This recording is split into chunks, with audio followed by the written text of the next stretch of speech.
Hello YouTube, so today I want to talk about hate and anger, and how to deal with hate and anger, whether it's towards somebody else, yourself, something that happened, a situation that you're in, whatever, just how to deal with it. And I don't want to talk about anything in particular in the weight of the election, just how to deal with hate and anger in general. Now, the first thing you may be asking is why? Why should you want to deal with hate and anger? Why should you want to get rid of those emotions? Well, I found in my own life when I've had a lot of hate, when I've had a lot of anger, whether towards myself over things that I've done, or whether towards other people over what they've done to me, it hasn't helped me. It hasn't helped me having all that hatred and having all that anger, and it's hurt me and hurt other people. And I'm not saying that you can't have anger and deal with it properly, or that you can't have righteous anger over something that's happened. And I'm not saying that you can't have hatred towards horrible things that may have happened to you. But I'm saying that it's also important to learn how to forgive, to let that go, because when hate festers inside of you, it just leads to fear. And fear leads to more hatred, and it's just this horrible, horrible cycle. So I think that's why you should learn how to deal with it. And my first point is on fear. Fear can lead to anger, which can lead to hatred. And fear is a natural response that we have. We have fear to protect ourselves. When we're in a dangerous situation, our fight or flight response activates, and that's whether we flee from the situation or we try it and fight and deal with it. And this is very helpful in natural situations, like when you're dealing with dangerous animals or those situations, we have those responses. But in the world where we are today, fear takes on a very different meaning. It's more psychological. You can be afraid of people coming to harm you. You can be afraid of natural disasters. You can be afraid of a lot of things that may not actually come to pass, but is still causing this fear to happen inside of us. For example, right now, I am very afraid of losing my friends. This isn't necessarily an irrational fear. It's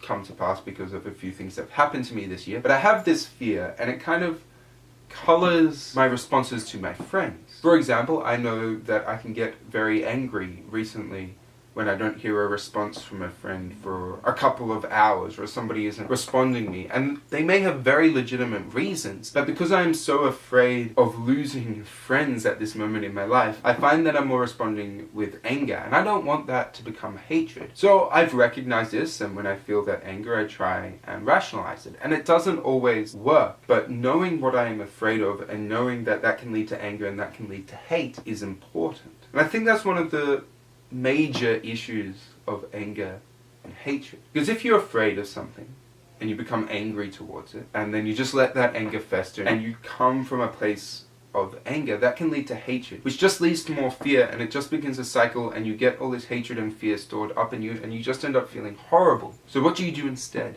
What do you do if somebody has done something absolutely terrible to you? If you've been in a horrible situation, horrible things that have happened to you, it is very easy to be angry at those things. And that's not wrong. Those things are absolutely horrible. They're absolutely terrible. It's right to be angry, but don't let that anger become hatred, because hatred clouds our thinking.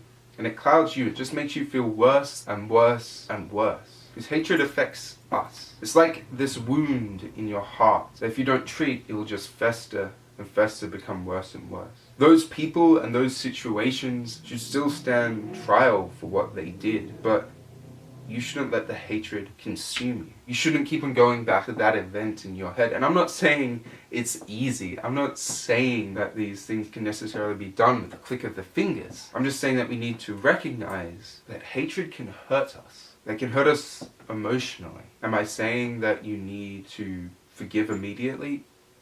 No. I know in my life that I've had times where I've waited years to be able to forgive somebody.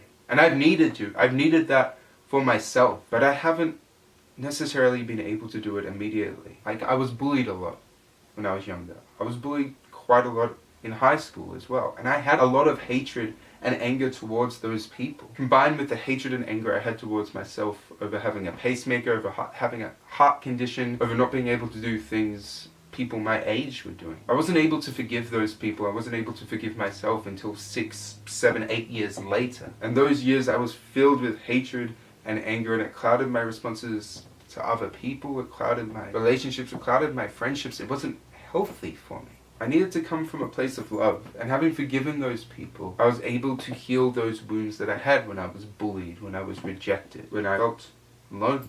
And I think that's the most important thing, to recognize that hatred is like a sickness that can fester and just make us feel so horrible until all we are doing is looking at the world in anger, and we can't see the proper way to deal with situations because all we can see these situations through is our own anger, frustration, fear, and hatred. And I know that I don't want to end up that way. I don't want to be that person again when I was younger. I want to know how to deal with my hatred. I want to learn how to forgive, even though it's hard. I'm not saying it's easy. There are situations that have happened to my friends I'm still finding hard to forgive, but I know I need to, so I don't approach those from a point of view of hatred. I don't want to be that person again, so I'm gonna keep on trying to change and keep on trying to forgive and approach people from a place of love, because I think that will make the world a better place, at least my small area of it. If you have any other different views on hatred or fear or anger, please discuss them with me in the comments below. If you watched my previous video, you know that I will have kept my promise and that this is the second week in a row that I've managed to make a video. I hope that I'll be able to make another video